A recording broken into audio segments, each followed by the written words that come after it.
بسم الله الرحمن الرحيم شهر رمضان الذي أنزل فيه القرآن هدى للناس وبينات من الهدى والفرقان فمن شهد منكم الشهر فليصم. அஸ்ஸலாமு அலைக்கும் வரஹ்மத்துல்லாஹி வபரகாத்துஹு. கண்ணியத்திற்குரிய எல்லாம் வல்ல அல்லாஹ்வின் நல்லடியார்களே, அல்லாஹ்வின் அருள் பொங்கும் புனிதம் நிறைந்த ரமலான் மாதத்தை நாம் தற்பொழுது அடைந்திருக்கிறோம். மனிதனுடைய வாழ்வில் ஒவ்வொரு செயலுக்கும் ஒவ்வொரு வகையான மாற்றத்திற்கும் அல்லது ஒரு வாழ்வின் முன்னேற்றத்திற்கும் ஒரு குறிப்பிட்ட சூழல் தேவைப்படுகிறது. அந்த சூழலில் தான் அந்த காரியம் சிறப்பாக நடைபெற முடியும் என்பது உலகத்தினுடைய யதார்த்தமாக அல்லாஹ் அமைத்திருக்கிறான். எல்லா காரியங்களுக்கும் ஒரு குறிப்பிட்ட சூழல் என்பது அவசியமானது. ஒரு செடி வளர வேண்டும் அப்படின்னு சொன்னா ஒரு விதை இருக்குது, விதை நல்ல தரமான விதையா இருக்கிறது. ஆனால் அந்த விதை தரமாக இருந்தால் மட்டும் போதுமானதாக இருப்பதில்லை. அந்த விதை எந்த மண்ணில் போய் சேருகிறது, அந்த மண் தரமானதா இருக்கணும். அந்த விதைக்கு கிடைக்கக்கூடிய தண்ணீர் தரமானதா இருக்கணும். அந்த விதைக்கு கிடைக்கக்கூடிய சூரிய வெளிச்சம் தரமானதா இருக்கணும். அந்த விதைக்கு கிடைக்கக்கூடிய சூழல் தரமானதா இருக்கணும். இப்படி எல்லா வகையான சூழலும் சரியாக அமைகிற பொழுதுதான் ஒரு விதை நல்ல செடியாக நல்ல மரமாக வளர்ந்து நமக்கு தேவையான பலன்களை தர முடியும். விதை நல்லா இருக்குது, ஆனா அதனுடைய சூழல் எதுவுமே அதற்கு ஒத்துழைக்கிற மாதிரி அதனுடைய சூழல் அமையல. உரிய சூரிய வெளிச்சம் கிடைக்கல, உரிய தண்ணீர் கிடைக்கல, உரிய மண் அதுல இல்லை, அது ஒரு கட்டாந்தரையில விதைக்கப்பட்டிருக்கிறது அப்படின்னா எவ்வளவு தரமான விதையா இருந்தாலும் அதனுடைய பலனை அதிலிருந்து நாம் பெற்றுக்கொள்ள முடியாது. இப்படி எல்லா காரியங்களுக்கும் அந்த காரியம் சிறப்பாக நிகழ்வதற்கு ஒரு சூழல் தேவைப்படுகிறது. ஒரு வைத்தியர் மருத்துவம் பார்க்கிறார் அப்படின்னு சொல்லி சொன்னா அவரை ஒரு ஆப்ரேஷன் பண்ணணும், அந்த ஆப்ரேஷனை நடுத்தருவில் வச்சு அவரால் பண்ண முடியாது. அதுக்குன்னு ஒரு ஆப்ரேஷன் தியேட்டர் தேவைதான், அதுக்கான உபகரணங்கள் தேவைதான், அதுக்கான ஒரு அட்மாஸ்பியர் தேவைதான், அதுக்கான ஒரு வெளிச்சம் தேவைதான், அதுக்கான எல்லா வகையான வசதிகளும் வாய்ப்புகளும் தேவைதான். அது எல்லாம் எங்கே இருக்குதோ அங்கதான் அவரால் சிறப்பான முறையில அந்த அறுவை சிகிச்சையை மேற்கொள்ள முடியும். இல்லாத பட்சத்தில் அறுவை சிகிச்சையா இருக்கும், உரிய பலனை முழுமையான பலனை அதிலிருந்து பெற்றுக்கொள்ள முடியாது. இது வாழ்வினுடைய யதார்த்தமாக எல்லா காரியங்களின் வெற்றிக்கும் எல்லா செயல்பாடுகளும் சரியாக முடிவதற்கு அல்லாஹ் இப்படியான ஒரு விதியை ஏற்படுத்தி வைத்திருக்கிறான் உலகத்துல. அது மாதிரி தான் இன்றைக்கு நம்முடைய வாழ்க்கையில வாழ்வின் முன்னேற்றத்தை எல்லா மனிதர்களும் எதிர்பார்க்கிறோம். நாம நேற்று இருந்ததை விட இல்லை இன்னைக்கு இருக்கிறத விட நாளைக்கு நான் வேற மாதிரி இருக்கணும், நேற்றை நான் சம்பாதித்ததை விட அதிகப்படியாக சம்பாதிக்கணும். ஒவ்வொருத்தருக்கும் ஒவ்வொரு வகையான தேவைகள். நான் இப்படி மாறணும். நம்ம கையில் ஒரு பேப்பரை கொடுத்து அதில் ஒரு லிஸ்ட் கொடுங்க, நீங்கள் இப்போ இப்படி இருக்கிறீங்க, என்ன ஆகணும்னு நினைக்கிறீங்க, எப்படி ஆகணும்னு நினைக்கிறீங்க, அடுத்த மாதம் எப்படி இருக்கணும், அடுத்த வருஷம் எப்படி இருக்கணும், இன்னொரு 10 ஆண்டுகளில் உங்களுடைய லைஃப் எப்படி இருக்கணும் அப்படிங்கிறத பற்றி உங்கள்கிட்ட என்ன சிந்தனை இருக்குது அப்படின்னு கேட்டால் எல்லார்ட்டையும் ஒரு லிஸ்ட் இருக்கும். அப்படி இல்லாத யாருமே இருக்க முடியாது. அப்படி இல்லாமல் இருந்தாங்கன்னா அவங்க வாழ்க்கையின் மீதோ எதிர்காலத்தின் மீதோ அவங்களுடைய முன்னேற்றத்தின் மீதோ எந்த அக்கறையும் இல்லாதவர்கள்ட்ட வேணுமானால் ஒன்றும் இல்லாமல் இருக்கலாமே தவிர எதிர்காலம் குறித்த ஒரு கனவு யாருக்கெல்லாம் இருக்குதோ அவங்க எல்லாத்துக்குமே எதிர்காலத்தில் இப்படி ஆகணும், அதுக்கு நான் இந்த வேலையை பார்த்துக்கிட்டு இருக்கிறேன், இன்னும் ஒரு முன்னேற்றம் தேவை, இவ்வளோ சம்பாத்தியம் தேவை, இப்போ நான் ஒரு 20,000 சம்பாதிச்சுக்கிட்டு இருக்கிறேன், நான் ஒரு 6 மாசத்துல அது 30,000 மாறணும், நான் திருமணம் முடிக்க போறேன், என்னுடைய திருமண வாழ்க்கை இப்படி இருக்கணும், என் பையன் இப்படி இருக்கிறான் அவனை நான் இப்படியாக டெவலப் பண்ணணும், என் மனைவி இப்படி இருக்கிறா அவளோடு உண்டான உறவு இப்படி மாறணும், என்னுடைய தொழில் வாழ்க்கை இப்படி இருக்கணும், என்னுடைய சமூக வாழ்க்கை இப்படி இருக்கணும், என்னுடைய அரசியல் வாழ்க்கை இப்படி இருக்கணும் அப்படின்னு ஒவ்வொருத்தருக்கும் ஒவ்வொரு வகையான மாற்றங்கள் குறித்த கனவுகளும் கற்பனைகளும் எதிர்பார்ப்புகளும் ஆசைகளும் எல்லா மனிதர்களுக்கும் இருக்கத்தான் செய்கிறது. இந்த மாற்றங்கள் நிகழணும் அப்படின்னா அந்த மாற்றத்திற்கு ஒரு சூழல் இருக்கிறது. எந்த மாற்றம் நிகழணும் நம்ம ஆசைப்படுறோமோ அந்த மாற்றம் நிகழ்வதற்கு உரிய சூழல் அமைந்தால் நாம் நம்முடைய மாற்றம் நல்ல முறையில் நிகழ்ந்து விடும். அதுக்கு உரிய சூழல் இல்லைன்னு வச்சுக்கோங்க, நாம கற்பனை பண்றோம், எதிர்பார்க்கிறோம், ஆசையோடு இருக்கிறோம், ஆனால் அதை ஒத்துழைத்து அந்த எண்ணத்தை நிறைவேற்றுகிற வகையில அந்த சூழல் நமக்கு ஒத்துழைப்பு தரல அப்படின்னா நாம எதிர்பார்க்கிற அந்த மாற்றங்கள் எல்லாம் சமூகத்தில் நம்முடைய வாழ்க்கையில் நிகழுமாங்கிறது ஒரு பெரிய கேள்விக்குறி தான். சில பேருக்கு நிகழலாம். எவ்வளவுதான் சூழல் அவங்களுக்கு எதிராக இருந்தாலும் கூட அவங்க நினைச்ச காரியத்தை சாதிக்கக்கூடிய வாய்ப்பு, ஆற்றல் சில பேருக்கு கிடைக்கும். அது லட்சத்துல கோடியில ஒருத்தருக்கு 2 பேருக்கு விதிவிலக்கா அமையலாம். பெரும்பான்மையான மனிதர்களுக்கு அவங்களுடைய வாழ்க்கையில மாற்றங்கள் என்பது மாற்றங்கள் நிகழ்வதற்கு தேவைப்படக்கூடிய ஒரு சூழல் அவர்களுக்கு கட்டாயம் தேவை.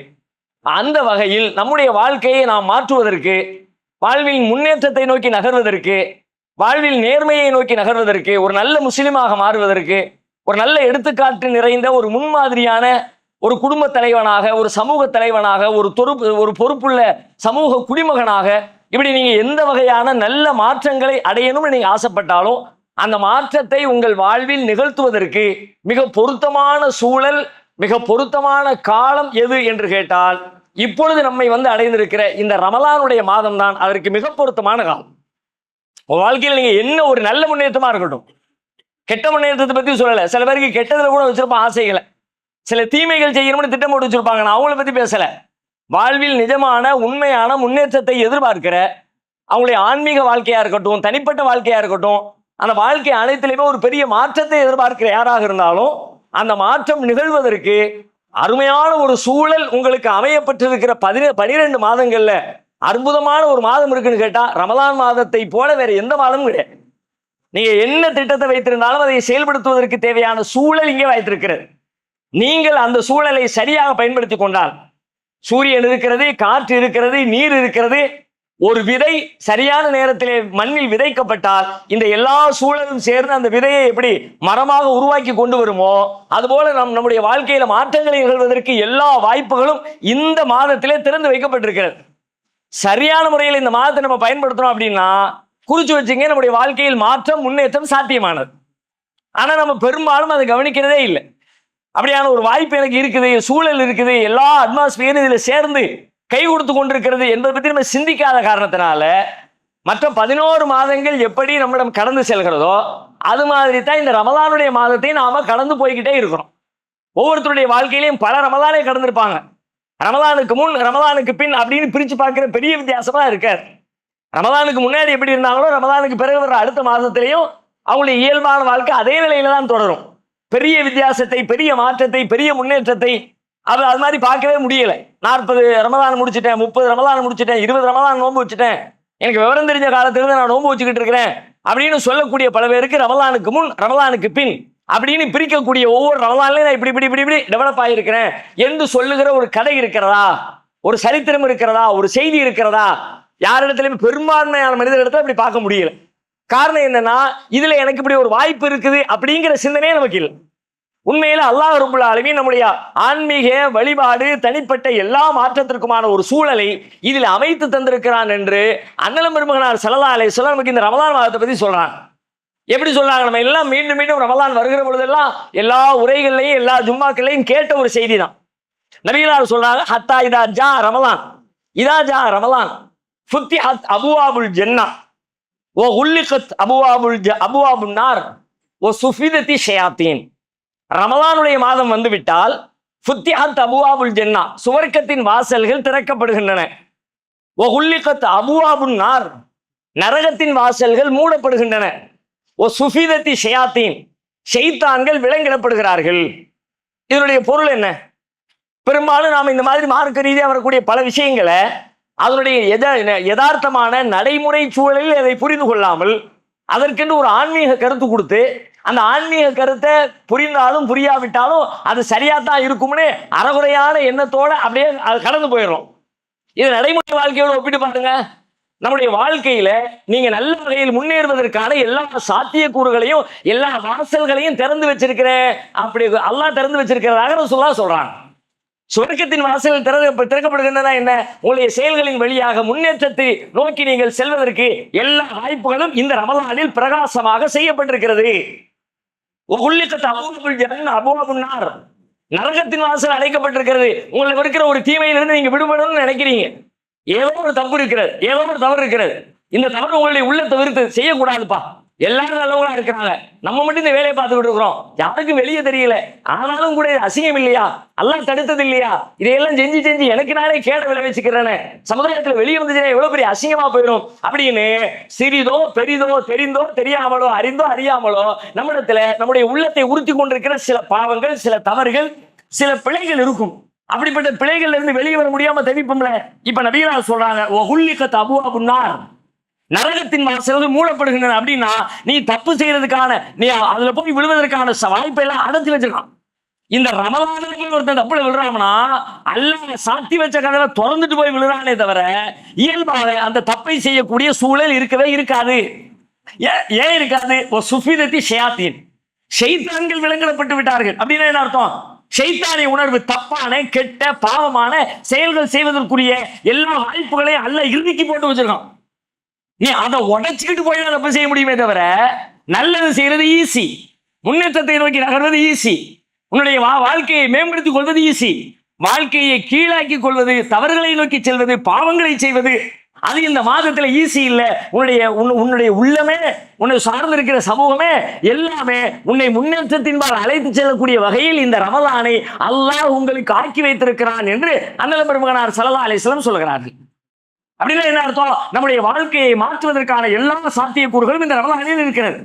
அதை புரிஞ்சுக்கிட்டு நீங்க என்ன மாறணும்னு திட்டம் போடுறீங்களோ அந்த திட்டத்தை இதுல நடைமுறைப்படுத்துங்க.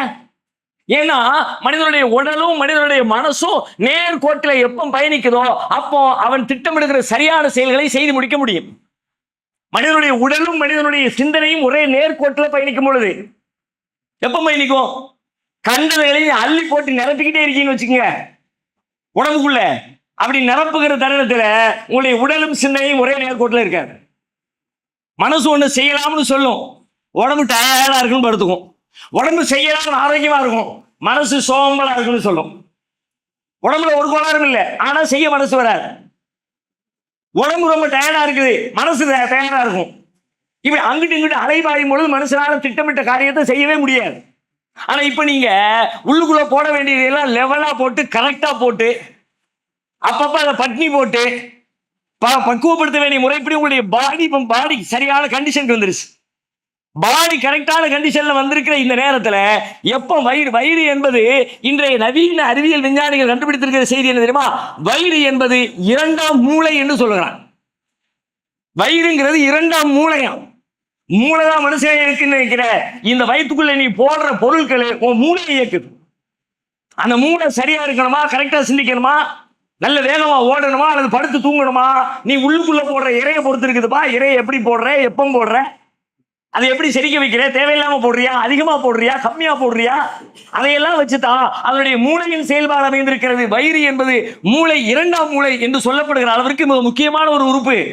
அப்ப இந்த வயிறை கண்ட்ரோல் பண்ணும் பொழுது உடல் கண்ட்ரோலுக்குள்ள வருகிறது.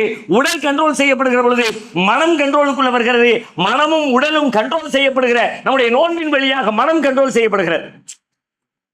நான் இந்த பட்டினி கிடைக்கிறேன் வெறும் பட்டினி இல்லை, அல்லாஹ்வுக்கான பட்டினி, ஆன்மீகத்திற்கான பட்டினி, இறை கட்டளையை பின்பற்றுகிற பட்டினி, இறைவனோடு நெருக்கத்தை பெற்றுக் கொள்கிற பட்டினி. வெறும் பட்டினி இல்லையே.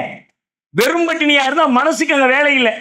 பட்டினி கிடந்தா ஐயோ பசிக்குதே, எப்பன்னா சாப்பாடு வரும், யாராவது சாப்பாடு தருவாங்களா, அதை பத்தி நினைச்சுக்கிட்டு இருப்போம். இது வெறும் பசி அல்ல, இது ஆன்மீகத்தின் பசி. நானாக விரும்பி தேர்ந்தெடுத்து கொண்ட பசி, என் இறைவனுக்காக என்னை நான் கட்டுப்படுத்தி கொண்ட பசி. எனவே இந்த பசியும் சாதாரண பசியும் அந்த ரெண்டு ஒண்ணு கிடையாது. இந்த பசி உடலை பக்குவப்படுத்துகிற அதே தருணத்துல என் மனதையும் பக்குவப்படுத்தி உடலும் மனசும் ஒரே நேர்கோட்டில் பயணிக்கிற ஒரு வாய்ப்பு இந்த ரமலான்ல ஏற்படுது. இந்த ரமலானை நீங்க திட்டமிட்ட அடிப்படையில் பயன்படுத்திக்கிட்டா உங்களுடைய முன்னேற்றத்துக்கு இது போகும். அதனாலதான் ரசூலுல்லாஹி ஸல்லல்லாஹு அலைஹி வஸல்லம் சொன்னாங்க, மன்னதிரக்க ரமலான் ஃபலம் யுக்ஃபர் லஹு, யார் ரமலானை அடைந்து அதிலே அவர் இறைவனின் மன்னிப்பை பெற்றுக்கொள்ளவில்லையோ, அப்படின்னா ஆன்மீக ரீதியான முன்னேற்றத்தை பத்தி பேசுறாங்க. ரமலான் கிடைச்சிருச்சு, அல்லாஹ்விடத்துல நெருங்கி நீ முன்னேறுவதற்கான ஒரு நல்ல சான்ஸ். அது அந்த சான்ஸ் உனக்கு கொடுக்கப்பட்டு நீ அதனால் பயனடையவில்லை என்றால், அல்லாஹ்வின் மன்னிப்பை பெற்றுக்கொள்ளவில்லை என்றால், அல்லாஹ் அவரை தனது அருளை விட்டும் தூரமாக்கட்டும் என்று ஜிப்ரீல் அலைஹிஸ்ஸலாம் பிரார்த்தனை செய்கிறார்கள். நபிகள் நாயகம் ஸல்லல்லாஹு அலைஹி வஸல்லம் ஆமீன் என்று சொல்கிறார்கள். எல்லாருக்கும் தெரிஞ்ச வரலாறு தான், ஹதீஸ் தான். மெம்பர்ல ஏறும்போது ரசூலுல்லாஹ் ஆமீன் சொன்னாங்க. என்ன சொன்னீங்கன்னு கேட்டாங்க. ஜிப்ரீல் வந்து இந்த மாதிரி துவா செஞ்சாரு. நான் ஆமீன் சொன்னேன்னு உங்களுக்கு சொன்னாங்க. என்ன சொன்னாங்க? ரமலான் கிடைச்சிருச்சு, அல்லாஹ்வுடைய மன்னிப்பு கிடைக்கல இவனுக்கு அப்படின்னா இவன் ரமலான்ல முயற்சி எடுக்கல, அவனுக்கு கிடைச்ச வாய்ப்பை பயன்படுத்தல. இப்படி இந்த வாய்ப்பை பயன்படுத்தாத ஒருத்தன் உலகத்துல வேற எந்த வாய்ப்பை பயன்படுத்துவான்? பெருநாளில் கிடைக்கிற வாய்ப்பை பயன்படுத்துவானா? ஜும்மாவுடைய வாய்ப்பை பயன்படுத்துவானா? உலகத்துல இந்த 12 மாசத்துல வேற எந்த மாசத்துல இந்த வாய்ப்பு இருக்குது? இந்த மாசத்துல இருக்க வாய்ப்பு உலகத்துல வேற எந்த மாசத்துலயும் உங்களுக்கு இல்ல. இந்த மாசத்திலே நீ முன்னேறல, இந்த மாசத்திலே உனக்கு மாற்றம் வரல, இந்த மாதத்தில உன்னை நீ மேம்படுத்திக் கொள்வதற்கான எந்த வேலையும் செய்யல, வேற எந்த மாசத்துல நான் செய்வேன்? இந்த மாசத்துல நாசமா போனோம், போய் தொலைகிறான். அல்லாஹ் அவரை தனது அருளை விட்டும் தூரமாக்கட்டும் அப்படின்னு ஜிப்ரீல் அலைஹிஸ்ஸலாம் சொல்றாங்க. நபிகளா ஆமாங்க, இவன் அப்படிப்பட்ட ஆளுதான், போய் சாவட்டுங்க அப்படின்னு ரசூலுல்லாஹ் பதில் சொல்றாங்க. அப்படியே இதை மிஸ் பண்ணினீங்கன்னா உங்களை மாதிரி நம்மை மாதிரி துர்பாக்கியசாலி வேற யாரும் கிடையாது.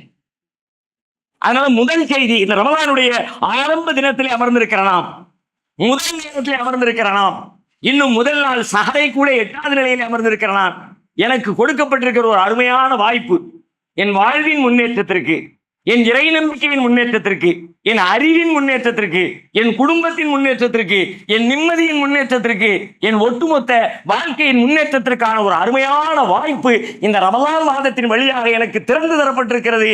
நான் இதை சரியாக பயன்படுத்துவேன் என்கிற திட்டத்தோடு நாம் ரமலானுக்குள்ளே நுழைய வேண்டும். முதல் செய்தி. சரி, அப்படி ஒரு நல்ல வாய்ப்பு கிடைச்சிருக்குன்ற எண்ணத்தோடு நான் உள்ள போறேன். என்னை பயன்படுத்துகிற, என்னை மேம்படுத்துகிற மிக முக்கியமான ஆயுதம் எது? எது என்னை மேம்படுத்தும், எது என்னை முன்னேற்றும், எது என்னை சரிப்படுத்தும் அப்படின்னு கேட்டா, இது எல்லாம் அட்மாஸ்பியர். எது? நோன்பு வச்சிருக்கிறது, பட்னி கிடக்கிறது, உணர்ச்சிகளை கண்ட்ரோல் பண்றது, இது எல்லாம் அட்மாஸ்பியர். ஆனால் என்னை சீர்திருத்துகிற ஆயுதம் எது என்று கேட்டால், அல்லாஹ் நமக்கு வழங்கி இருக்கிற திருமறை குர்ஆன் தான் அந்த ஆயுதம். இந்த குர்ஆனை நீங்க பயன்படுத்த வேண்டிய விதத்தில் இந்த ரமலான்ல பயன்படுத்துங்க. கண்டிப்பாக உங்கள் வாழ்க்கையில் பெரும் மாற்றத்தை யாரும் சந்திப்பார்கள். சந்திக்காம யாரும் இருக்கு? துர்பாக்கியசாலியை தவிர, எனக்கு இது தேவையில்லைன்னு நினைக்கிறவனை தவிர, இது எனக்கு ஒன்றும் ஆக போறதில்லைன்னு நினைக்கிறவனை தவிர, எல்லா மனிதர்களும் இதன் வழியாக நன்மையை பெற்றுக்கொள்ள முடியும். அதை உங்களை மாற்றுகிற, உங்களை முன்னேற்றுகிற, உங்களை மேம்படுத்துகிற அற்புதமான ஒரு கருவி, அற்புதமான ஒரு பெரும் ஆயுதம் திருமறை குர்ஆன். அதனால தான் திருக்குர்ஆன் அல்லாஹ் ரமலான்ல இறக்கலாம். ரமலானுடைய மாதம், திருக்குர்ஆன் அருளப்பட்ட மாதம், ரமலானின் சிறப்பு திருக்குர்ஆனின் சிறப்புல தானே இருக்குது. எதுக்கு ரமலானுக்கு இவ்வளவு பெரிய எஃபெக்ட்? ஏன் ரமலான் இவ்வளவு சிறந்தது? ஏன் ரமலான் இவ்வளவு உயர்ந்தது? ரமலான் ரொம்ப புனிதமானது, ரமலான் ரொம்ப அருள் நிறைந்தது, ரமலான் லைலத்துல் கத்ர் உடையது, ரமலான் அப்படி, ரமலான் அப்படி, ரமலான் அப்படின்னு பேசுறமே, அந்த ரமலான் எப்படி அப்படி சிறப்பாச்சு? வேற ஒண்ணுமே இல்லை, அதுல அல்லாஹ்வுடைய வேதமான குர்ஆன் வந்ததுனால தான் ரமலானுக்கு இவ்வளவு சிறப்பு.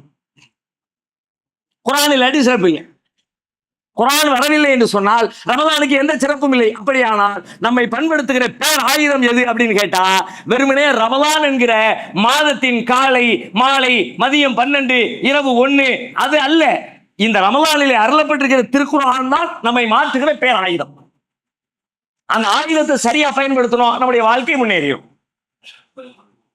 அதாவது தான் பாருங்க, ஒவ்வொரு ரமலானிலும் தான் காலம் முழுக்க ரசூலுல்லாஹ்வுக்கு, காலம் முழுக்க ஜிப்ரீல் அலைஹிஸ்ஸலாம் வஹியை கொண்டு வந்துகிட்டே இருந்தாங்க. இக்ரா பிஸ்மி ரப்பிக்கல் லதீ கலக்ல இருந்து கடைசியா அருளப்பட்ட வசனம் வரைக்கும் தேவைக்கு ஏற்ப ஒவ்வொரு காலத்திலையும், ஒவ்வொரு மாசத்திலையும், ஒவ்வொரு வாரத்திலையும் அல்லாஹ்வுடைய வசனங்கள் வந்துகிட்டே இருந்துச்சு. அப்படி வந்துகிட்டு இருந்தத ஒவ்வொரு ஆண்டு ரமலானிலும் ஒரு வருஷத்தினுடைய மொத்த கால்குலேஷன், எவ்வளவு வசனம் அருளப்பட்டுச்சு, அதுல முதல் வசனம் எது, இரண்டாவது வசனம் எது, எந்த வசனத்தை எந்த அத்தியாயத்தில் வைக்கணும், எந்த வசனத்தை முன்னாடி வைக்கணும், எந்த வசனத்தை பின்னாடி வைக்கணும் அப்படின்னு ஆர்டர் பண்ணி ஒவ்வொரு ஆண்டின் அருளப்பட்ட திருக்குர்ஆனை தொகுத்து வழங்கக்கூடிய காலமாக எது இருந்துச்சுன்னா அதுவும் ரமலானுடைய மாதம் தான். குர்ஆன் அருளப்பட்ட மாதமும் ரமலான், ரமலானிலே ஒவ்வொரு ஆண்டிலும் ஒழுங்குபடுத்தப்பட்ட மாதமும் ரமலான். நபிகளாருடைய வாழ்க்கையில கடைசி ஆண்டிலே ஒரு தடவைக்கு 2 தடவை ரீசெக் செய்யப்பட்டது ரமலானிலே. லாஸ்ட் மௌதா போற வருஷம் ரமலான் வருதுல, அதுக்கு பிறகு ஒரு 6 மாசம் உயிரோடு இருந்தாங்க ரசூலுல்லாஹ். ஷவ்வால், துல்காதா, துல்ஹஜ், முஹர்ரம், சஃபர், ரபியுல் அவல். ரபியுல் அவல்ல தான் ரசூலுல்லாஹ் மௌதா போறாங்க. கடைசி ரமலானுக்கு பிறகு வந்த ரபியுல் அவ்வல் தான் மூத்தா போறாங்க. கிட்டத்தட்ட ரமலானுக்கு பிறகு 6 மாத காலங்கள் நபிகளார் உயிரோடு இருந்தாங்க. ஆனா நபிகளாருடைய வாழ்க்கையிலே அருளப்பட்ட திருக்குர்ஆன், ஒட்டுமொத்த திருக்குர்ஆனும் எப்பொழுது கடைசியாக நினைவூட்டப்பட்டதுன்னா நபிகளாரின் கடைசி ரமலானில் ஒரு தடவை அல்ல 2 தடவை ரீசெக் செய்யப்படுகிறது.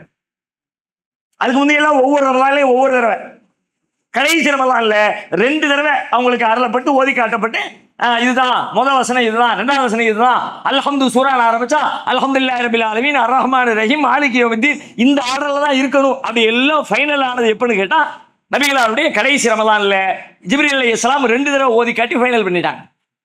அப்ப குர்ஆனுக்கும் ரமலானுக்கு உண்டான தொடர்பின் வழியாகத்தான் ரமலான் சிறப்பு பெறுகிறது. இந்த ரமலானை நாம் பயன்படுத்துவதன் வழியாக நம் வாழ்வு சிறப்பு பெறுகிறது. எனவே இந்த ரமலானை திருக்குர்ஆனோடு உண்டான தொடர்பை வெளிப்படுத்துகிற வகையில நாம் இந்த ரமலானில் தேர்ந்தெடுத்திருக்கிற தலைப்பு திருக்குர்ஆனையே தேர்வு செய்திருக்கிறோம். திருக்குர்ஆன் தான் நம்மை வாழ்வை மாற்றும். அப்படியானால் இந்த ரமலானில் நாம் திருக்குர்ஆனையே நம் வாழ்வை மாற்றுகிற பேர் ஆயுதமாக இருக்கிற திருமறை குர்ஆனையே தலைப்பாக எடுத்துக்கொள்வோம் சொல்லிவிட்டு அதைத்தான் இந்த ரமலானின் தொடர் உரைக்கான தலைப்பாக தேர்வு செய்திருக்கிறோம். தொடர் உரைக்கான தலைப்பு திருக்குர்ஆனா? திருக்குர்ஆன் மொத்தத்தை முடியாது. ஒரு ரமலான்ல அது எப்படி சாத்தியம்? ஏதாவது ஒரு அத்தியாயம் 2 அத்தியாயம் அப்படிதான் எடுக்க முடியும். அதனால இப்ப நாம எடுத்திருக்கிற இந்த தலைப்பு, இந்த தொடர் எதை மையப்படுத்தியது என்றால் திருக்குர்ஆனுடைய ஒரே ஒரு சூறாவை மையப்படுத்தியது. மிக்க மேலானவன் அப்படின்னு தலைப்பு கொடுத்தாங்கல்ல, மேலோட்டமா அந்த தலைப்பை பார்த்துருந்தா நீங்க என்ன நினைச்சிருப்பீங்கன்னா அல்லாஹ்வுடைய மேன்மையை பற்றி பேச போகிற ஒரு தலைப்பாக இது இருக்கும் அப்படின்னு நீங்க புரிஞ்சிருப்பீங்க. சுருக்கமா சொன்னா அல்லாஹ்வுடைய மேன்மை, அல்லாஹ்வுடைய கண்ணியம், அல்லாஹ்வுடைய மகத்துவம், அதை பற்றி தான் இந்த ஏன்னா ஏற்கனவே ஒரு பேசியிருக்கிறோம். மகத்தான படைப்பாளன்னு ஒரு தலைப்புல ஒரு ரமலான் முழுக்க பேசணும். அல்லாஹ் எப்படி ஒவ்வொன்றையும் படைச்சிருக்கான், மனுஷன் எப்படி படைச்சிருக்கான், மனிதனுடைய உறுப்புகள் எப்படி, மிருகங்கள் எப்படி, ஒவ்வொன்றுக்கும் பின்னணியில் இருக்கக்கூடிய அறிவியல் உண்மைகள் என்ன, அதில் இருக்கிற நுட்பங்கள் என்ன, ஆழம் என்ன, வியந்து பார்க்கிற வகையில, நினைச்சு பார்க்க முடியாத வகையில எவ்வளவு பெரிய இன்ஜினியரிங் ஒவ்வொரு செகண்ட்லையும் நம்முடைய பாடியில ரன் ஆகிட்டு இருக்குது என்பதையெல்லாம் மகத்தான படைப்பாளன் என்கிற தலைப்பின் கீழே ஒரு ரமலான்ல பார்த்தோம். இது அந்த அர்த்தத்தில் கொடுக்கப்பட்ட நல்ல இது. ஏன்னா அது கலோக்கியலா எல்லா இடத்துல இருந்தும் கலெக்ட் பண்ணி பல்வேறு வசனங்கள், பல்வேறு அத்தியாயங்கள், பல்வேறு அறிவியல் உண்மைகள் அப்படி பலதையும் கலந்து எடுத்து ஒரு தலைப்பின் கீழ் கொடுத்தோம். இது அப்படி இல்லை, ஒரு சூறாவை ஒரு தலைப்பாக அறிவிச்சோம். மிக்க மேலானவன் என்பது நம்முடைய தலைப்பு அல்ல, திருமறை குர்ஆனிலே இருக்கிற ஒரு அத்தியாயத்தின் தலைப்பு. திருக்குர்ஆன்ல 87வது அத்தியாயமாக இடம்பெற்றிருக்கிற அல் அலா, சூரத்துல் அலா, சப்பிஹ் இஸ்ம ரப்பிக்கல் அலா, வெள்ளிக்கிழமை ஜும்மால பெருநாள் எல்லாம் ஓதுறாங்கல்ல, அந்த அலா என்றால் மிக உயர்ந்தவன், மிக்க மேலானவன் அர்த்தம். அதைத்தான் இந்த இப்ப நம்ம பார்க்க போறது மிக்க மேலானவன் என்கிற மேலான பண்புகளை பற்றி அல்ல. அந்த அத்தியாயம் சொல்லுகிற செய்திகள், அதிலிருந்து கிடைக்கிற பாடங்கள், படிப்பினைகள், அது நம்முடைய வாழ்வுக்கு எவ்வளவு பெரிய மாற்றங்களை தர இருக்கிறது என்று அந்த அத்தியாயத்தை தான் நாம் பார்க்க இருக்கிறோம் இன்ஷா அல்லாஹ். வரக்கூடிய நாட்களிலே ஏனெனில் திருக்குர்ஆன் தான் மையம், மனித வாழ்வின் மையம் அதுதான். திருக்குர்ஆன் எதை பற்றி பேசுகிறது? நம்மை பற்றி பேசுகிறது. யாருக்காக பேசுகிறது? நமக்காகவே பேசுகிறது. நமக்காக பேசுகிற, நம்மை பற்றி பேசுகிற.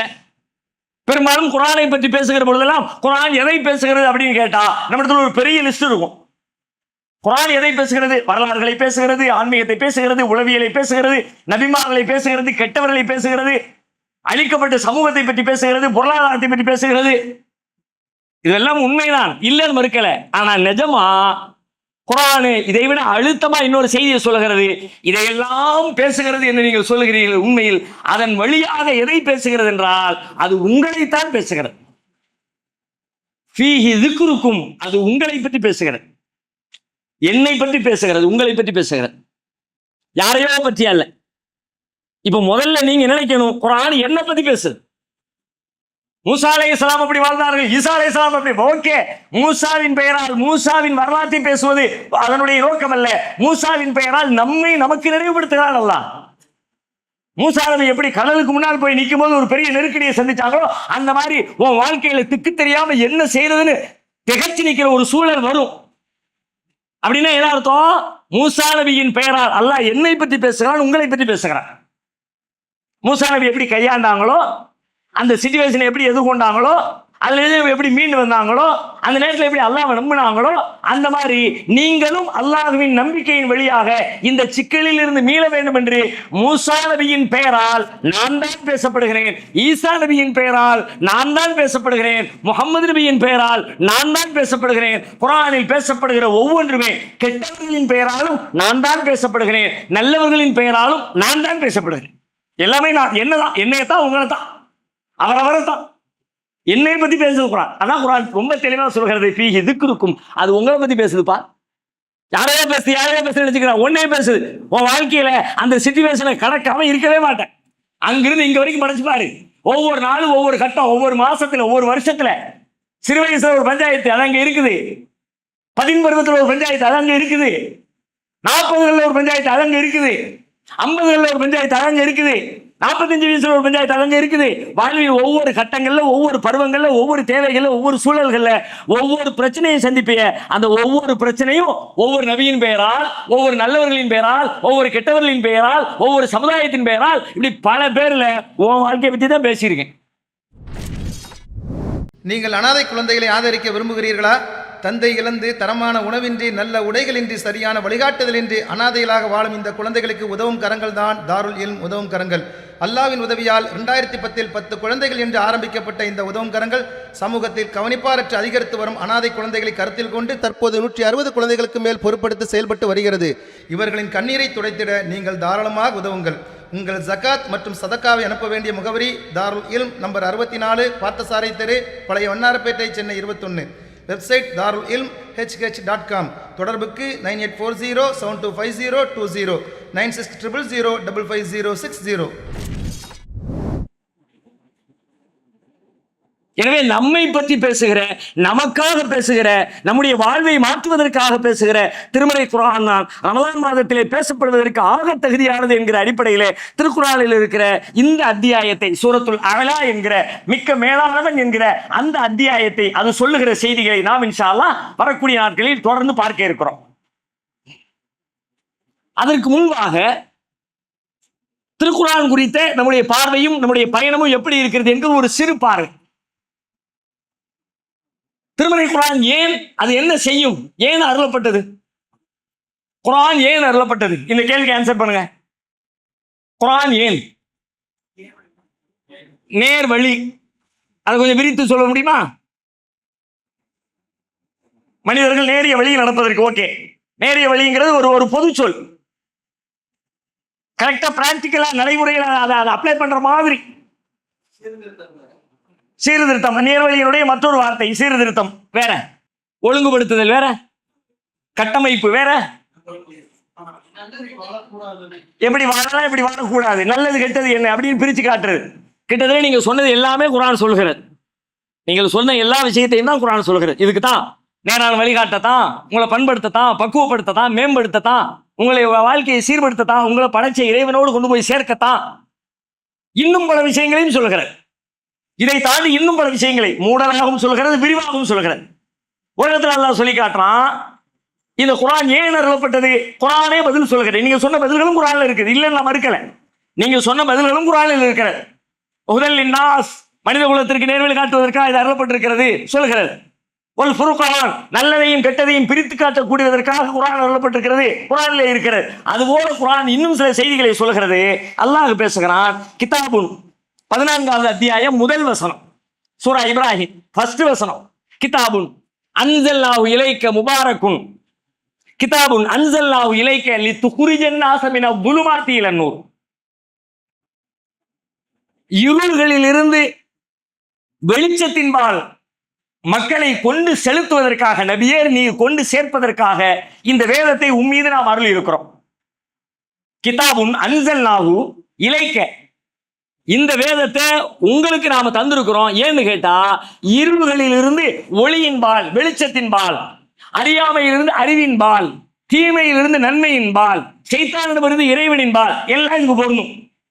இருள்களிலிருந்து வெளிச்சத்தின்பால் அப்படின்னு சொல்லக்கூடிய சொல்லுக்குள்ள இப்ப நீங்க சொன்ன எல்லாமே வரும். மூடத்தனத்திலிருந்து அறிவின்பால், அறியாமையிலிருந்து அறிவின்பால், இப்ப எல்லா பொருட்களையும் கொண்டிருக்கிற ஒரு வாசகத்தை அல்லாஹ் இந்த வசனத்தில் பயன்படுத்துகிறான். இன்னும் சொல்லுகிறான் 10வது அத்தியாயம் சூரா யூனுஸுடைய 57வது வசனம். யா அய்யுஹன்னாஸ், மனிதர்களே, அது ஜாத்துக்கும் மௌஇலத்தும் மிர் ரப்பிக்கும், உங்கள் இறைவனிடமிருந்து உங்களுக்கு ஒரு உபதேசம் வந்திருக்கிறது. வஷிஃபாஉல் லிமா ஃபிஸ் சுதூர், உங்கள் உள்ளங்களில் இருக்கிற நோய்களுக்கான நிவாரணமும் வந்திருக்கிறது. திருக்குர்ஆன் உள்ளத்தை பக்குவப்படுத்துவதற்காக அருளப்பட்டிருக்கிறது இந்த வசனம் பேசுகிறது. 10வது அத்தியாயம் சூரா யூனுஸுடைய 57 அல்லாஹ் சொல்கிறான், இது மனிதர்களின் உள்ளத்தை பண்படுத்தும், அதில் இருக்கிற நோய்களுக்கு சிகிச்சை செய்யும். மனித வாழ்வின் எல்லா சிக்கலும் மனித உள்ளங்களில் இருக்கிற நோய்களினால் ஏற்படுவதுதான். உள்ளத்தில் இருக்கிற நோய் தான். ஒருத்தன் பொய் பேசுறான், பேச்சு பொய், காரணம் உள்ளம். ஒருத்தன் திருடுறான், செயலு திருட்டு, காரணம் உள்ளம். ஒருத்தன் விபச்சாரம் செய்யறான், செயல் தப்பு, காரணம் உள்ளம். எல்லாமே மனதோடு, கல்போடு, உள்ளத்தோடு சம்பந்தப்பட்டிருக்கிறது. அதை எவ்வளவுக்கு எவ்வளவு பியூரிஃபை பண்றீங்களோ, எவ்வளவுக்கு எவ்வளவு சுத்தப்படுத்துறீங்களோ, உங்கள் பேச்சு மாறும், உங்களுடைய செயல் மாறும், உங்களுடைய நடவடிக்கைகள் மாறும், உங்கள் வாழ்க்கையே மாறும். அப்ப வாழ்க்கையின் மாற்றம் எங்க இருக்கிறது? உங்கள் உள்ளத்தில் இருக்கிறது. அந்த உள்ளத்தை சீர்படுத்துவதற்காக இந்த வேதத்தை நான் தந்திருக்கிறேன் என்று மனிதர்களை அழைத்து பேசுகிறது. யா அய்யுஹன்னாஸ், மனிதர்களே, மூமின்களேன்னு கூட கூப்பிடலாம். யா அய்யுஹன்னாஸ், மனிதர்களே, ஒட்டுமொத்த மனித குலமும் தன்னுடைய உள்ளத்தை நேர்படுத்த நினைச்சா குர்ஆனின் பக்கம் வா. இப்படி நிறைய வசனங்கள் இருக்கிறது. எது எதற்காக, ஏன் அருளப்பட்டது குர்ஆன், ஏன் என்கிற கேள்வியை எடுத்துக்கொண்டு குர்ஆனுக்குள்ள நீங்க ஆய்வு செஞ்சா இதுக்கு இதுக்கு இதுக்கு இதுக்குன்னு பல விஷயங்களை சொல்கிறேன். மன அமைதி ஒரு இடத்துல அல்லாஹ் இன்னும் அழகா சொல்றான். அலா பி திக்ரில்லாஹி தத்மையின்னுல் குலூப், 13வது அத்தியாயம் 28வது வசனம். சூரத்து ரஅத்ல 28 அல்லாஹ் சொல்றான், அறிந்து கொள்ளுங்கள் அல்லாஹ்வுடைய திக்ரி. திக்ர்னா குர்ஆனுக்கு இருக்கிற இன்னொரு பேர் திக்ர். குர்ஆனுக்கு பல பேர் இருக்குல்ல, குர்ஆன் ஒரு பேர் இருக்கு, ஃபுர்கான் ஒரு பேர் இருக்கு. அது மாதிரி குர்ஆனுக்கு இருக்கிற இன்னொரு பேர் திக்ர் என்று ஒரு பேர் இருக்கிறது. இந்த திக்ரை பத்தி சொல்றான். அலா அறிந்து கொள்ளுங்கள் பி திக்ரில்லாஹி தத்மையின்னுல் குலூப், உள்ளங்களுடைய நிம்மதி, அமைதி என்பது அல்லாஹ்வுடைய திக்ரிலே இருக்கிறது. நிம்மதி வேணும்னு நினைக்கிறியா, சந்தோஷமா இருக்குன்னு நினைக்கிறியா, ஹாப்பியா இருக்குன்னு நினைக்கிறியா, அதுக்கான எல்லா வழியும் இந்த அல்லாஹ்வுடைய வேதத்தில் இருக்கிறது, குர்ஆன்ல இருக்கிறது. இப்படி ஏன் அருளப்பட்டது ஒரு பட்டியல் போகிறது. இப்ப என்னுடைய கேள்வி என்னன்னா, அதுக்கு இதுக்கு இதுக்கு இதுக்குன்னு ஒரு பெரும் லிஸ்ட் போடுகிறதுல கடைசியா சொன்னதை வச்சே கேட்கிறேன். நிம்மதிக்காக, சந்தோஷத்திற்காக, மகிழ்ச்சிக்காக இந்த குர்ஆனை அருள் இருக்கிறோம் குர்ஆன் சொல்லுகள்ல. இப்போ நம்முடைய முஸ்லிம் சமூகம் குர்ஆனை கையில் வைத்திருக்கிற நம்முடைய சமூகத்தின் வாழ்க்கை நிலை இதில் இருப்பதை போல இருக்கிறதா? நிம்மதியாக, சந்தோஷமாக, ஹாப்பியாக, கவலை இல்லாமல், துன்பங்களிலிருந்து விடுபட்டவர்களாக, மன குழப்பங்களிலிருந்து விடுதலை பெற்றவர்களாக, மன நோய்களிலிருந்து பாதுகாக்கப்பட்டவர்களாக, எதற்காகவெல்லாம் குர்ஆன் வந்ததாக சொல்கிறதோ அது எல்லாம் நம்முடைய சமூகத்தில் இன்னைக்கு இருக்குதா? நம்ம வீட்டுல இருக்குதா? நம்ம தெருவுல இருக்குதா? நம்ம குடும்பத்துல இருக்கா? நான் பிரச்சனைகள் இருக்கான்னு கேட்கல, எல்லா வீட்லயும் பிரச்சனை இருக்கும். பிரச்சனை இல்லாத இடங்கள் இல்லை, பிரச்சனைகள் இருக்கும். ஆனா அந்த பிரச்சனைகளுக்கு இடையிலே மனம் நிம்மதியாக இருக்கும். இப்போ பிரச்சனையும் இருக்கு, நிம்மதியும் இல்லை. பிரச்சனை இருக்கு, இப்ப நம்ம நிம்மதியாக இல்லாம போறதுக்கு காரணம் கேட்டா அந்த பிரச்சனையை தான் சொல்லுவோம். எனக்கு வந்து வச்சிருக்கால, நம்ம அவளை சொல்ல, அவன் நம்மளை சொல்ல, தகப்பன் பிள்ளைய சொல்ல, புள்ள தகப்பன சொல்ல, புள்ளன்னு பார்த்தா அப்படிங்கிறார் தகப்பனார். ரொம்ப தான் எங்க அத்தா ஓவரா போறாரு, புள்ளக்காரன் பேசுறான். எங்க போனாலும் பஞ்சாயத்து. கணவன் மனைவிகளுக்கு இடையில விவாகரத்து அதிகரிக்கிறது. சிறார்கள், 10 பருவத்து வாலிபர்களுக்கு மத்தியிலே நடத்தை சீர்கேடுகள் பெருகிக் கொண்டே போகிறது. ஆனா குர்ஆன் சொல்லுது, குர்ஆன் நிம்மதியா, ஹாப்பியா, சந்தோஷமா, ஒழுக்கமா, நேர்மையா. நம்ம வீட்டுல எல்லா வீட்லயும் குர்ஆன் இருக்குல்ல, குர்ஆன் இல்லையா? இந்த குர்ஆன் அந்த வேலையை செய்யும்னு சொல்லுச்சு, ஆனா அந்த வேலையை செய்யுதா? என் வீட்டுல குர்ஆன், உங்க வீட்டுல குர்ஆன், எல்லார் வீட்லயும் குர்ஆன். குர்ஆன் இல்லாத ஒரு ஆள் இங்க இருக்க மாட்டோம். என் வீட்டுல குர்ஆன் இல்லைன்னு சொல்ற யாருமே இல்லை, எல்லார் வீட்லயும் குர்ஆன் இருக்கு. தமிழ்லையோ, இங்கிலீஷ்லயோ, அரபிலையோ, ஏதோ ஒரு மொழியில குர்ஆன் இருக்கிறது. ஆனால் குர்ஆன் எதற்கு அருளப்பட்டது அது இருக்குதா? ஒரே பஞ்சாயத்தா இருக்க, சண்டையா இருக்க, மனக்குழப்பமா இருக்க, தெளிவில்லாம இருக்க, என்ன காரணம்? அதுக்கும் குர்ஆனே பதில் சொல்லும். என்ன காரணம்? குர்ஆனை கொடுத்த நாம அந்த குர்ஆனை எப்படி பயன்படுத்தணும்னு சொன்னோமோ அப்படி நீ பயன்படுத்தலையப்பா, அதான் பிரச்சனை. குரான் இது இன்னென்ன வேலைகளை எல்லாம் செய்யும், இதற்காக குரான் அருளப்பட்டது. ஆனா அந்த குரானை எப்படி பயன்படுத்தினா, என்ன மாதிரி நீ அணுகுனா இந்த ரிசல்ட் எல்லாம் ஏற்படும் குரான் சொல்லிச்சோ, அதையெல்லாம் நம்ம எதையுமே பார்க்கணும். எப்படி அணுகணும்? முதல்ல குரான் சொல்லுது, நம்ம எல்லாரும் தெரிஞ்ச முதல் செய்தியிலிருந்து ஆரம்பிக்கிறேன். எல்லாருக்கும் தெரியும் குரானை ஓதணும். குரான் எதுக்கு? குரான் ஓதணும்ல, ஓதணுமா? ஓதணும். குரான் சொல்லுதா? சொல்லுது. எங்க சொல்லுது? அல்லாஹ் சூரத்துல் அன்கபூத்ல சொல்றான், உத்லுமா ஊஹிய இலைக மினல் கிதாப், உமக்கு வஹியாய் அருளப்பட்டிருக்கிற வேதத்தை ஓதுவீராக. குரான் ஓத சொல்லுது, ஓத வேண்டாம் சொல்லுது, ஓது. 29வது அத்தியாயத்துல அல்லாஹ் அந்த வசனத்தை பேசுகிறான். 45வது வசனம், உத்லு மா ஊஹிய இலைக மினல் கிதாப், உமக்கு வஹியா வேதமாக அருளப்பட்டிருக்கிற இந்த வஹியை ஓதுவீராக. ஓதணும், கண்டிப்பா ஓதணும். ஓதுறதுனா என்ன? இன்னொரு இடத்துல இன்னும் அழுத்தமா சொல்றான். ஓதுறதையே சொல்லுவது எப்படி சொல்றான் தெரியுமா? சூரத்துல் பக்ராவுல 2வது அத்தியாயம் 121 அல்லாஹ் சொல்றான், அல்லதீன ஆத்தைனாஹுல் கிதாப் யத்லூனஹு ஹக்க திலாவத்தி. யாருக்கு இந்த வேதத்தை நாம கொடுத்தோமோ அவங்க இந்த வேதத்தை ஓத வேண்டிய முறைப்படி ஓதுகிறார்கள். ஹக்க திலாவத்தி, எப்படி ஓதணுமோ அப்படி ஓதுறாங்க. உலாய்க யுமினூன பிஹி, அவர்களே அதை நம்பிக்கை கொண்டவர்கள். குர்ஆனை நம்பினோம் அப்படின்னு சொன்னா யாரு தெரியுமா? நம்மளவரே. ஓத வேண்டிய முறைப்படி யார் ஓதுனாரோ அவர் தான் குர்ஆனை நம்பியவர் ஆவார், அவர் தான் மூமின் அப்படின்னு குர்ஆன் சர்டிபிகேட் கொடுத்துருச்சு. அப்போ ஓதுறது முக்கியம். அதுவும் சும்மா சாதாரணமா இல்ல, ஓத வேண்டிய முறைப்படி ஓதுறது ரொம்ப முக்கியம். இப்ப கேள்வி என்னன்னா, இந்த ஓத வேண்டிய முறைன்னு இருக்குல்ல, அது என்ன? ஓத வேண்டிய முறை அப்படின்னு இருக்க, அது என்ன? என்ன? அர்த்தம் புரிந்து ஓதுதல் வேற, வேற கிராத்தாக ஓதுதல் வேற, அதன் பிரகாரம் செயல்பட வேண்டும் வேற, நடைமுறைப்படுத்த வேண்டும். Very good. நீங்கள் சொன்னதுல எல்லாமே சரியான பதில், எல்லாமே சரியான பதில். ஆனால் பெரும்பாலும் இதுல நம்ம சிக்கல் என்னன்னு கேட்டா, பதில் வந்துருச்சு ஆனா பிராக்டிக்கல்ல வந்துருச்சாங்கிற கேள்வி. ஓத வேண்டிய முறைப்படி பிள்ளைங்க மதரசாக்கு ஓத அனுப்புவோம். ஓதுதல் அப்படிங்கிற நம்ம வச்சிருக்க அர்த்தம் என்ன? ஓதுதல்னா முறையாக ஹர்ஃப் திருத்தத்தோட, தஜ்வீதோட, ஐன் எப்படி, கைன் எப்படி, கல்கலா எப்படி, தஜ்வீதுடைய சட்டம் எப்படி, அந்த சட்டத்தை பிரிச்சு ஓத வேண்டிய, இதுதான் ஓத வேண்டிய முறை. நம்மகிட்ட கேட்டான். இப்ப நான் தக்பீர் கட்டி தொழுகிறேன், அது கடையில் நின்று தராசு முடிச்சு ஒரு சாமான அளந்து நிறுத்தி கொடுக்குறேன்.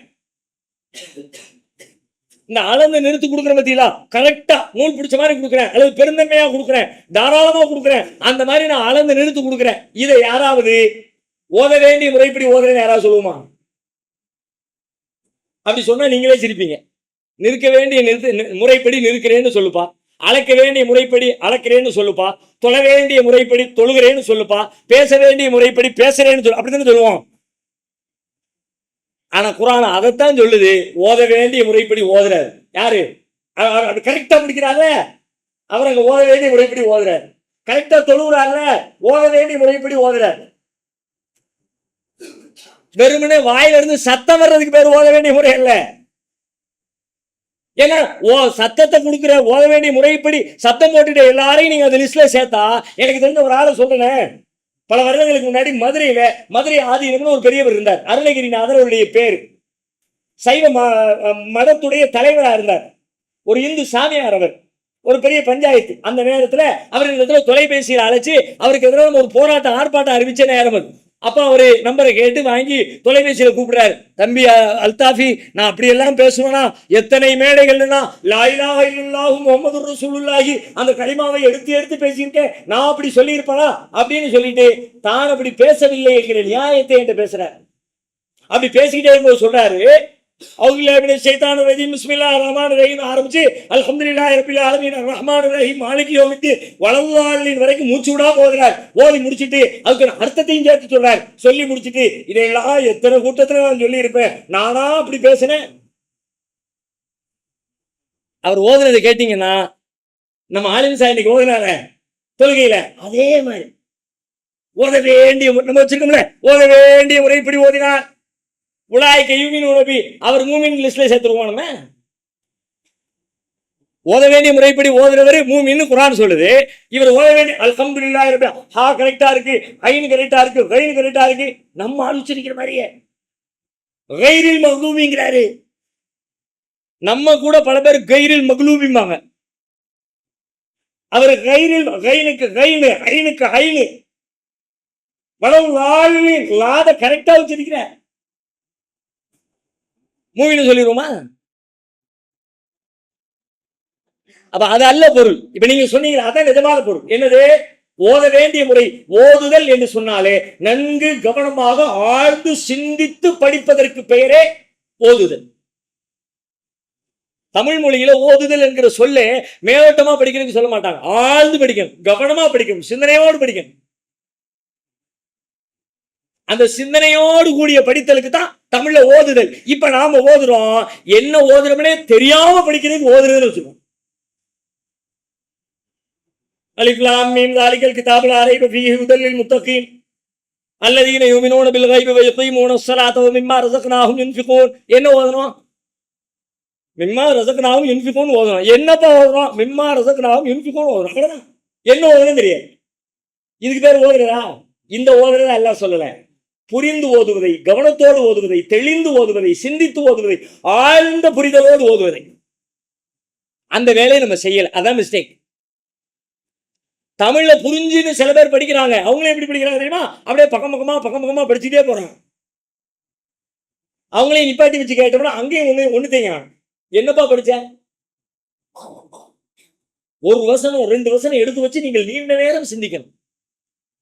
அது சொல்லக்கூடிய கருத்துக்களை உள்வாங்கணும். இப்படியான ஒரு சிந்தனை முறையே நமக்கு பெரும்பாலும் கற்றுத்தரப்படல. அதான் சிக்கலை. அந்த முறையிலே திருமறை குர்ஆனின் ஒரு சிறு அத்தியாயத்தை எடுத்து நாம் வாசித்து இப்படித்தான் சிந்திக்க ஆரம்பிக்க வேண்டும் என்கிற ஒரு பழக்கத்தை உருவாக்கி கொண்டால் அதை தொடர்ந்து நாம் கடைபிடித்து அதில் டெவலப் ஆகி போவதற்கான வாய்ப்பு இருக்கிறது.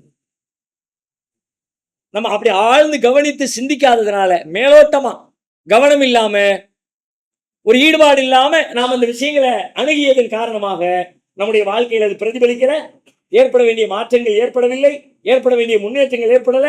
அப்ப மாற்றங்கள் முன்னேற்றங்கள் எல்லாவற்றிற்குமான அடிப்படை எங்க இருக்குன்னு கேட்டா அது நாம குர்ஆனை ஆழ்ந்து பார்ப்பதில் தான் இருக்கிறது. அதைத்தான் அல்லாஹ் ஆர்டராவே போட்டான். கிதாபுன் அன்ஸல்னாஹு இலைக்க முபாரக்குன் லியதப்பரு ஆயாத்திஹி வலியததக்கர உலுல் அல்பாப். 38வது அத்தியாயம் சூரத்து ஸுமர்ல 29வது வசனம் அல்லாஹ் சொல்கிறான். கிதாபுன் அன்ஸல்னாஹு இலைக்க, இந்த வேதத்தை உங்களுக்கு நாம் தந்திருக்கிறோம். முபாரக்குன் பரக்கத் பொருந்திய வேதம். லியதப்பரு ஆயாத்திஹி, அதனுடைய வசனங்களை அவர்கள் சிந்திக்க வேண்டும் என்பதற்காக ஆழ்ந்து சிந்திக்கணும். வலியததக்கர உலுல் அல்பாப், அறிவுடையவர்கள் நன்கு கவனித்து யோசிச்சு பார்க்கணும். அதுக்கு தான் இந்த குர்ஆனை கொடுத்திருக்கிறோம். அவ்வாறு சிந்திப்பதன் வெளியாகத்தான் வாழ்க்கையில மாற்றங்கள் முன்னேற்றங்கள் வரும்.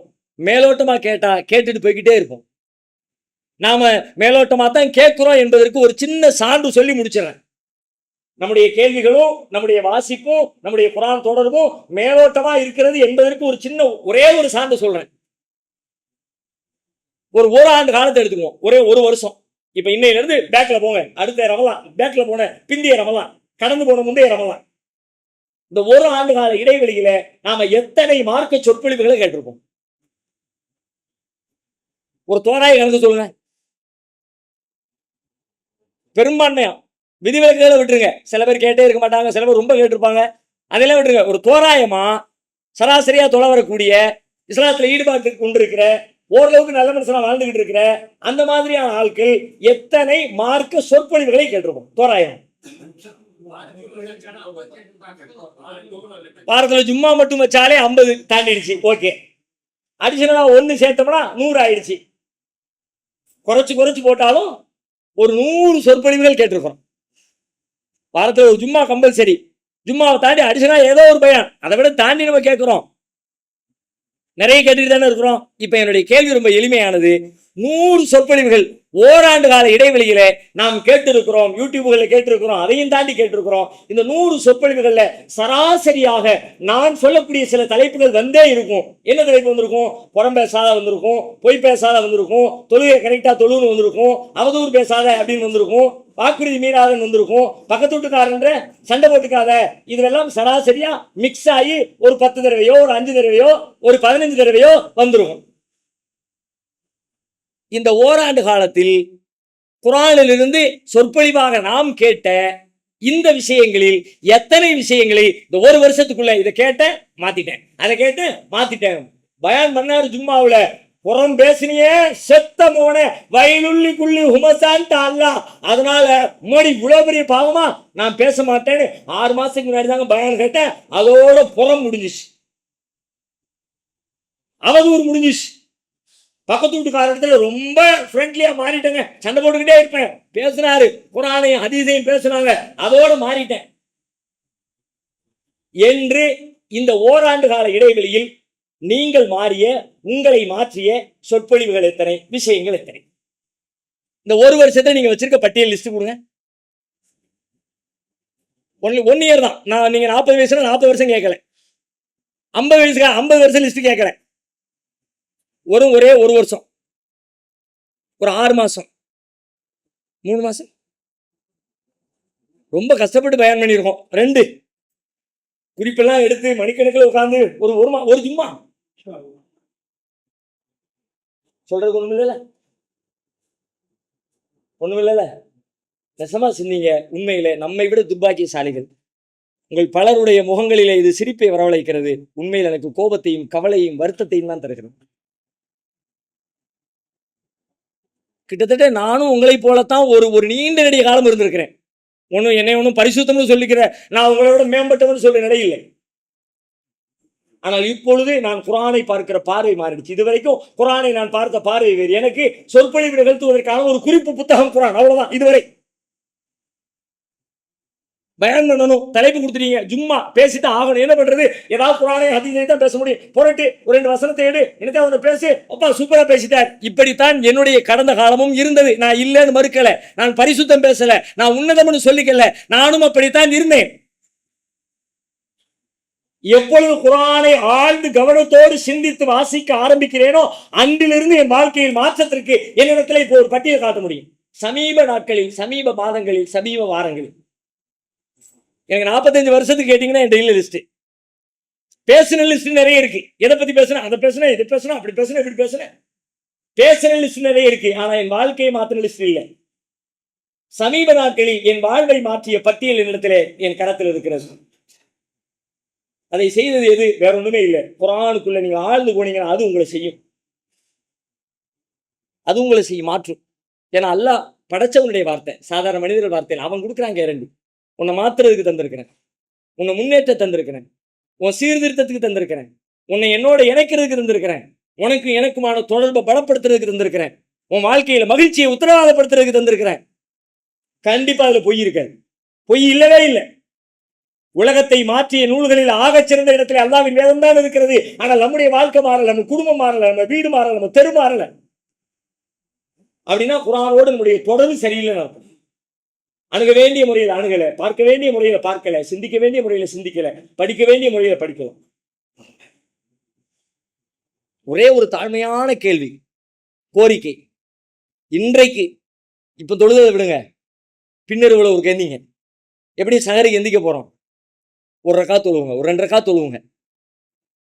இந்த கோரிக்கை அல்லாஹ்ட்ட வைங்க. யா அல்லாஹ், குர்ஆனை எனக்கு வெளிச்சமாக்கித்தா, என் கல்புக்கு இதமாக நீ ஆக்கித்தா. நபிகள் ஒரு துவா செய்வாங்க, ரொம்ப அற்புதமான துவா, ஒரு நீண்ட துவா. அது இன்ஷா அல்லாஹ் நேரம் இல்லை, நாளைக்கு நான் சம்பந்தமாக சொல்றேன்.